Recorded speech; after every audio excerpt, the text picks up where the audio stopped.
Nigeria's northern state governors are at loggerheads with the federal government over the 4 tax bills sent to the National Assembly by President Bola Tinubu. The major contention seems to be part of the proposal that seeks to shift value-added tax distribution to a derivation-based model. This means that the place of supply or consumption for goods and services will determine how revenue is distributed. Forum notes with dismay the content of the recent tax bill. The northern governors were the first to raise objections, expressing concerns that the proposed bill disadvantages the North, a claim contested by the presidency. The forum unanimously rejects the proposed tax amendments and calls on members of the National Assembly to oppose any bill that can jeopardize the well-being of our people.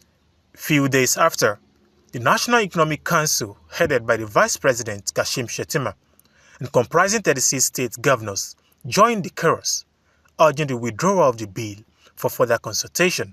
So Council therefore recommend the need to withdraw the bill currently before the National Assembly on tax reforms, so that we can have wider consultations and also build consensus around these reforms. The president's reaction was to stand his ground, pushing the burden to the National Assembly. It's a wrong approach, really. As a Democrat, if he was a ministry president, I'd say, okay, you can do whatever you like. But he's a Democrat. And the fact that to say withdraw, say, okay, I withdraw, it doesn't make you any less president. The controversies surrounding Nigeria's value-added tax, derivative principle, and distribution model has been an issue for a long time. 3 years ago, the former governor of Rivers State, Nyesom Wike, took the issue to court, where he contested the rights of the federal government to collect VATs in states. The real issue then was how much the state benefits from what is collected after it is distributed across the 36 states and the FCT. This time, the bill submitted by the president addresses equity in collection and distribution. There are, however, concerns from some quarters that northern governors are taking a misguided stance. How will you want to collect VAT for alcohol when in your state there's no consumption of alcohol? It's unfair. And the northern governors, it's high time they start to think out of the box on how to generate revenue. I think that what we need in this country is this issue of fiscal federation, so that states will now be empowered to look at the resources. Not anything to be thrown out, but it has to be stepped down.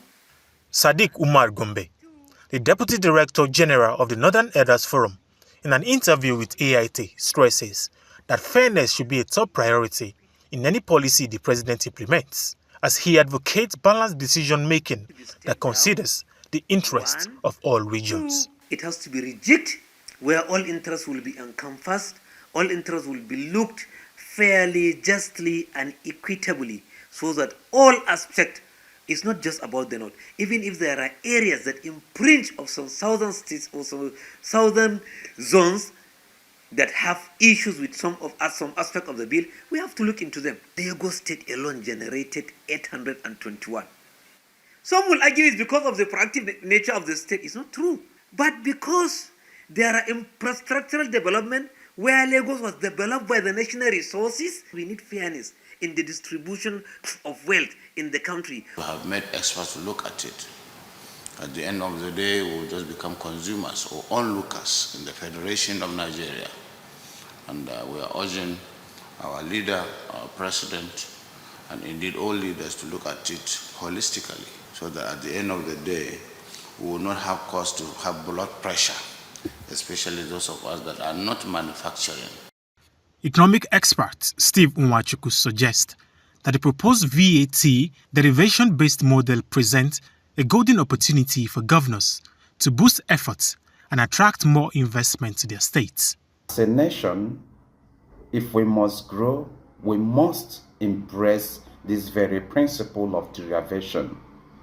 What principles of derivation does is that it triggers growth, it triggers motivations, it encourages states and subnational government to work hard to attract and incentivize their system to attract industries and companies to be established and grow in their productivity. Although the bill is still within the National Assembly, the areas of concern should be looked at and see how it will be tinkered with and provisions made to accommodate the concerns of these very states. We are part of the committee that has put that bill together. And I know there's no document that is perfect. Any document written by a human being will have one flaw or the other. So CITN support the need for dialogue.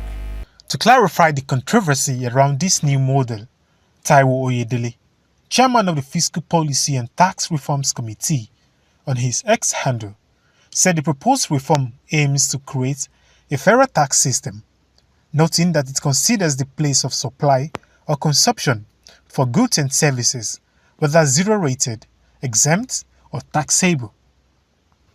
This means states producing VAT-exempt goods, like food, would also not lose revenue when consumed elsewhere. Instead, the originating states would receive recognition.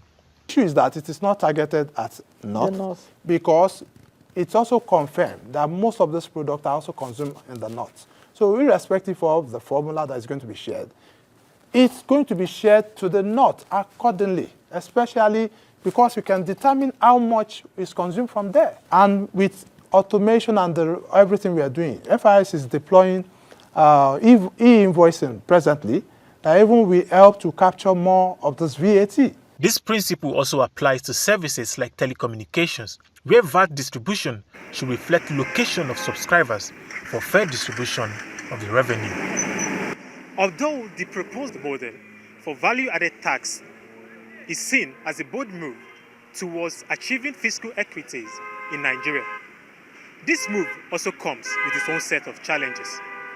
The political nature of it highlights yet again the contradictions in Nigeria's brand of federalism.